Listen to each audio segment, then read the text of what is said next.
সবুজ পানির নদী। যুক্তরাষ্ট্রে দেখা মিলল এই আশ্চর্য দৃশ্য। শিকাগো যেন একদিনের জন্য পরিণত হয়েছে সবুজের শহরে। যা দেখে সবার চোখে একটাই প্রশ্ন, নদীর পানি কি সত্যিই সবুজ, নাকি এ শুধু চোখের ধাঁধা? বাস্তবতা হলো এটি সেন্ট প্যাট্রিকস ডে উদযাপনের সবচেয়ে আলোচিত ঐতিহ্য, যা ৬০ বছরেরও বেশি সময় ধরে চলে আসছে। প্রতি বছর মার্চের মাঝামাঝি পুরো শিকাগো শহর যেন রূপ নেয় সবুজের এক স্বর্গে। রাস্তা, ঘরবাড়ি, পোশাক সর্বত্র সবুজের ছোঁয়া। কিন্তু সবচেয়ে বড় আকর্ষণ শিকাগো নদী, যা কয়েক মিনিটের মধ্যে রূপ নেয় উজ্জ্বল সবুজ স্রোতে।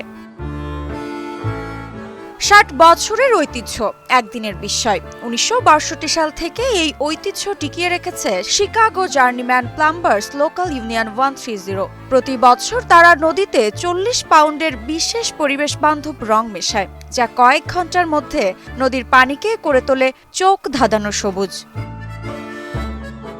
তবে আইরিশ ঐতিহ্যের এই দিনটি বিশ্বের নানা দেশে উদযাপিত হলেও শিকাগোর উদযাপন একদমই আলাদা।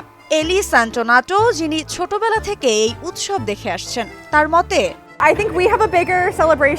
আমার মনে হয় শিকাগোতেই এই উৎসব সবচেয়ে বড় করে পালন করা হয়। এমনটা আয়ারল্যান্ডেও দেখা যায় না। সব মশার বিরুদ্ধে সুরক্ষা দিতে এলো বসুন্ধরা এক্সট্রিম অ্যারোসল, মশার বিরুদ্ধে এক্সট্রিম সুরক্ষা। এখন প্রশ্ন আসতে পারে, সবুজ রঙের পানির নদী কতটা নিরাপদ? এত রং পানিতে মেশালে পরিবেশের ক্ষতি হতে পারে, এই প্রশ্ন অনেকেরই মনে আসে। কিন্তু আয়োজকরা নিশ্চিত করেছেন ব্যবহৃত রং সম্পূর্ণ পরিবেশ বান্ধব ও বন্য প্রাণীর জন্য নিরাপদ। এটি একটি কমলা লাল ভেজিটেবল বেসড পাউডার, যা পানির স্পর্শে আসার পর সবুজ রং ধারণ করে। এদিকে এই আয়োজনে খুশি শিকাগোর বাসিন্দারা।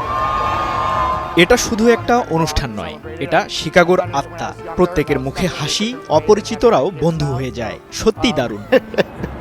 Yeah, so to be able to share this with them and just kind of have them experience the fun that, মৃত্তিকা বিশ্বাস, the young adults news have, and 24।